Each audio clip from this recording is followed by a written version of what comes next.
Hi, everyone. Harry here to talk about Rudy Giuliani's hearing before an irate judge in the case involving his now obligation to turn over property and real estate and money to the Georgia election workers, Rudy Freeman and Shay Moss, whom he defamed.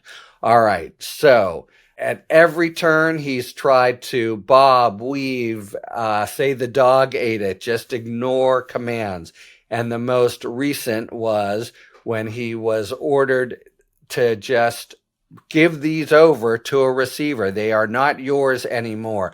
Your apartment, the things in them, your Mercedes Benz that Lauren Bacall drove, your World Series rings, those are not yours anymore, Rudy Giuliani. Give them over, and your apartment, to people who can liquidate them or try to get the best money for them to provide to Freeman and Moss.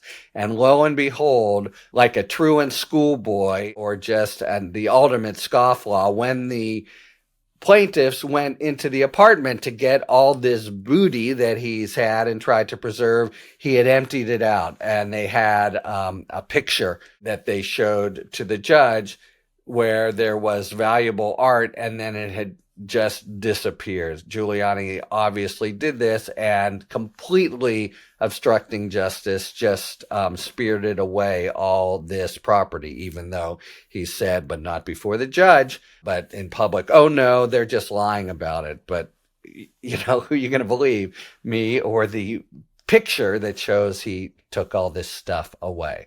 All right, we've talked about this in the context of contempt again and again. The smart, prudent, but firm judge always think about the penultimate move on the judge's part. In other words, the court's patience can be tried and tried and tried. And the eventual power that a court has when somebody like Giuliani is in front of him in a civil case, it's not a crime, but you have civil contempt, meaning you throw the disobedient litigant in prison, and it said they hold the key to their own prison cell in the sense that you can keep them there until they comply with court orders.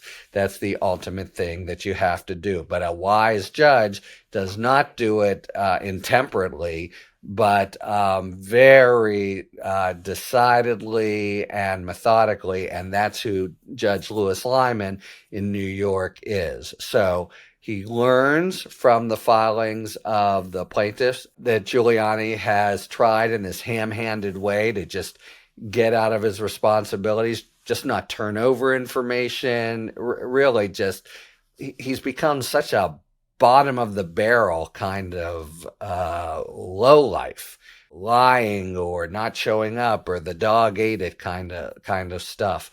And so Lyman's move was, I want Giuliani in front of me. Giuliani tried to resist, saying, I have to tape my podcast in Florida. I can't do it anywhere else, and it's my livelihood.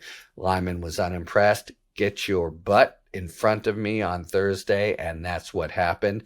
And that's when Lyman lowered the boom. But the lowering the boom, as I was just saying, is not get your toothbrush and go to jail right now. It's saying the next time. If you do this again, and we talked about this dynamic involving Trump, etc., you have tried my patience to zero, and the next time you're toast.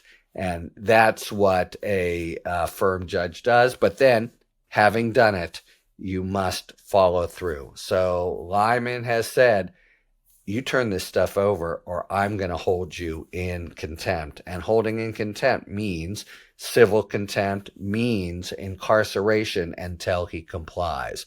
So it was a very uncomfortable day for Rudy Giuliani. They talked about some of these goods that he's supposed to turn over that he already said, oh, please, these are special keepsakes. And Louis Lyman had said, yeah, doesn't matter. You've got a debt, you've got to pay it. And it doesn't matter if these are memorabilia that you treasure. At one point, Giuliani dramatically took off his World Series ring and put it on the table, seemingly telling his attorney to just take it and give it over to the plaintiff right there.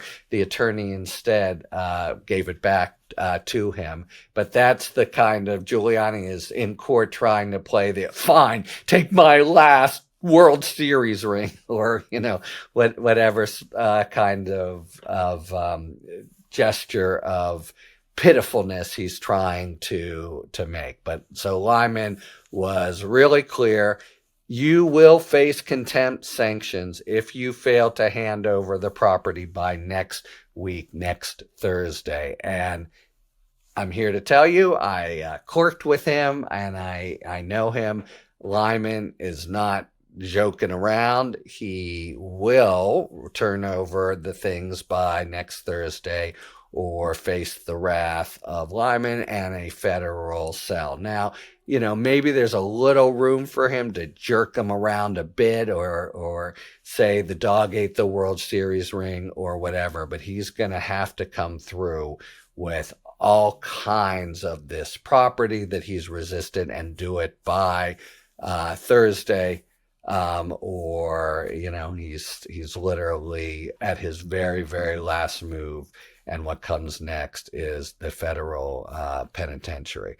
At one point, Giuliani, you could hear him quietly in the courtroom tell his lawyer that he didn't want to give up information called for by subpoena, including a question about which people have knowledge about where his assets are located. If he's saying, I don't know where some of them are, he absolutely is legally obligated to say, all right, who does? Give it all up. Maybe you turned it over and told someone to drive it away. I don't want to see it. That doesn't work. At this point, you've got to identify who it is, etc. And Giuliani is trying to resist that. But of course, the only way he can resist it is by giving over the information, the property himself. Giuliani's final kind of stance as a scoundrel was to reporters outside the room, where he's now saying it's all political persecution. They can have all my property, but they're not going to get me to back off what I believe in. I believe the election in 2020 was fixed. And you got to love this one. And I think I can prove it. 4 years later, after all these empty gestures where he was there with people and Trump said, Rudy has the proof, and he's never had anything. But this is part of, I think, the wages of Trump's victory is it's now going to become, at a minimum, part of historical debate where Team Trump, and he now bolstered by the power of the presidency and whatever he can do, is going to be committed to trying to show somehow that the election was rigged and, in retrospect, whitewash his insurrectionary conduct from 2020. That's a whole nother story, and we're going to see that play out in different ways. But in the meantime, Rudy Giuliani is right when he says they can have all my property. They must have all his property, and they better have it by Thursday if he doesn't want to trade in his condo in Palm Beach for a federal cell in New York. Talk to you later. Thanks for tuning in. If you enjoyed this video and other Talking Feds content, please take a second to like and subscribe. Talk to you later.